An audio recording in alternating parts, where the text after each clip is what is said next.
आज मछली शहर के जितने डॉक्टर्स हैं, सम्मानित डॉक्टर्स, मैं उनको धन्यवाद इसलिए देना चाहता हूँ।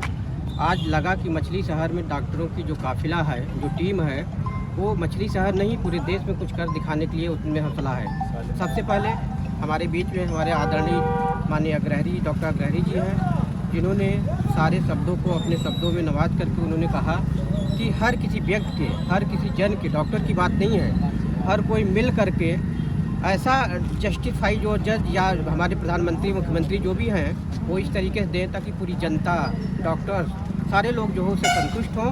हम लोग की मांगे यही है। अन्यथा अगर सरकार, जज या जस्टिस न्याय नहीं मिला तो डॉक्टर अनिश्चित काल तक जो है कि हड़ताल पर रहेंगे। ठीक है सर, बहुत बहुत धन्यवाद। स्वागत है आपका चैनल में। सर क्या कहना चाहेंगे इस संबंध में? मैं सर्वप्रथम आपको, आपके चैनल को धन्यवाद देना चाहते हूँ।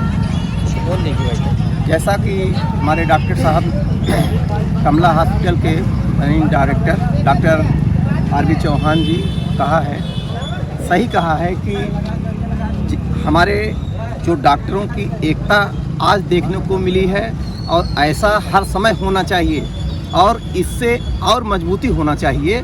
और मैं कहना चाहता हूँ, जो कलकत्ता में हमारे डॉक्टर विभाग में ऐसा घटना घटा, तो ऐसे कल हमारी बहन बेटियों के साथ, वो भी हमारी बहन बेटी ही थी। मैं चाहूँगा कि ऐसे जिसने वारदात किया है उसको बहुत बड़ी से बड़ी सज़ा दी जाए और हो सके तो उसको फांसी की सज़ा दी जाए। ठीक है, धन्यवाद।